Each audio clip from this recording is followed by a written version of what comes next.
the transition from fossil fuels to renewable energy. Any journalist specialized in science knows it ain't technology that's holding us back. We can swap energy sources instantly, save our health, the planet, and rid ourselves from these absurd energy bills. Get groceries without having to rob a bank. The energy transition is in all aspects a party, but a party that can't get going because a small group of people are halting it.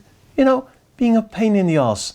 In this series, I'll explain why the energy transition is in reality a party, who the moral toddlers are that have been sabotaging us out of it up till now, how they do it, but most and foremost, how we're still gonna have a party.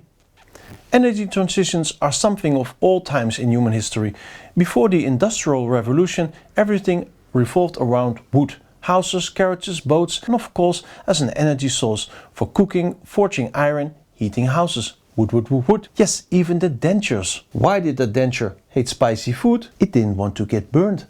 The timber traders were making real money and made sure they had their business interests protected at the highest level. In the 17th century, the Dutch dominated the world just before the English took over. The longest sitting ruler of that period was Johan de Witt. And yup, his whole family was into timber trade.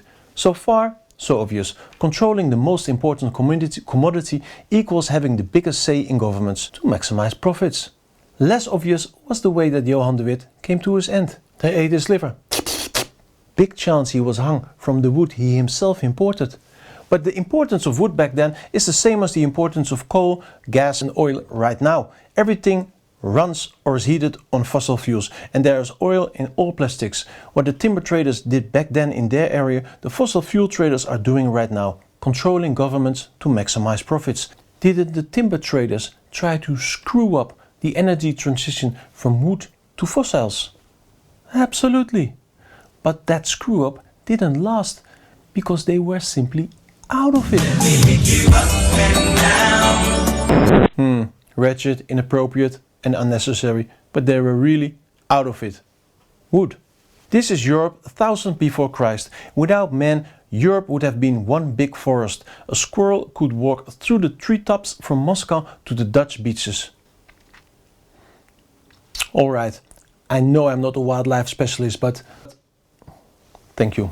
And this is Europe just before the Industrial Revolution. Scarcity of wood was scarcity of energy, so people had to look for alternatives. Peat, coal, gas and oil, the fossil fuels that also opened up the mass production of steel. So not everything had to be made of wood. The Industrial Revolution could only occur because it followed an energy transition towards fossil fuels. The history of mankind, there hasn't been a single big energy transition that wasn't driven by scarcity. Let's pause for a second and let that soak in. Because at this very moment there is for over hundreds of years of fossil fuels in the ground and they're still drilling for more. Is this a reason to feel hopeless? Well, not for me it isn't. Call it religious or spiritual or whatever. But I think you and me are the chosen ones to still turn this around. Resolute, direct action based on knowledge, love, compassion and the common goal to make life fairer, healthier and more fulfilling for us and the future generations. Only we can start the energy transition party. Yes, I hear some skeptics' thoughts right now, because isn't this all apples and oranges? First of all, where is that cheap energy source we can switch to? And secondly, isn't this the first time in the history of mankind man has created a worldwide climate crisis? And we are only just aware of it, just now. All Things Considered gives an independent, insightful look at current events. With your support, I can keep doing this.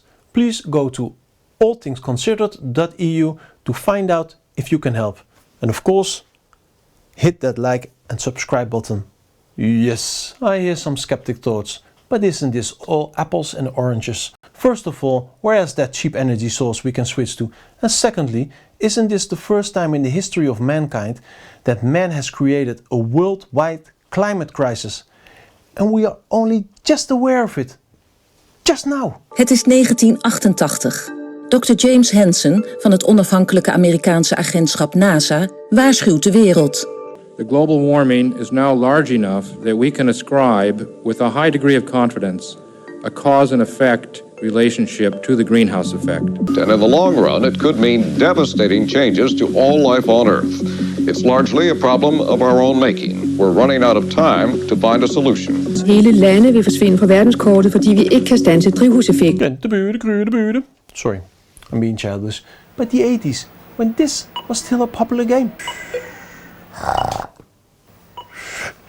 But perhaps it was still all a bit low profile, not on the agenda of the world leaders of that time. Those who think we're powerless to do anything about this greenhouse effect are forgetting about the White House effect. The evidence is there. The damage is being done. We can't just do nothing. If she was right about one thing, it was this. And so we did nothing. It's 1 to 12 and the transition is moving like a pregnant turtle. Or worse, don't turtles lay eggs? The current policies, the world is headed for 2.8 degrees of global heating by the end of the century. Since 1990, the emission of carbon dioxide has increased with 60%. Half of all pollution happened in the last 30 years.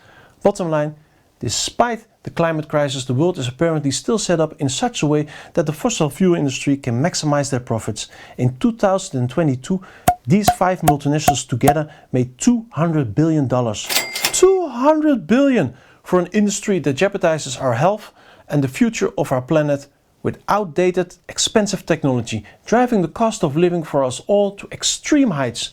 You only notice how retarded the technology is when you, for instance, get into an electric car for the first time.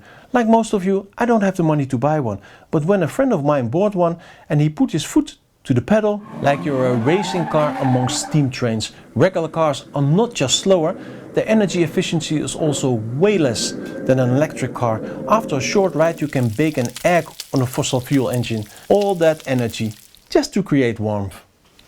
The energy efficiency of a combustion engine is only 30%, so 70% of the energy is lost. With an electric car, that's reversed. Almost all energy is used to go forward. And it's not just cars.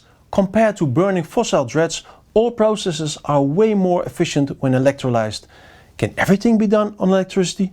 No.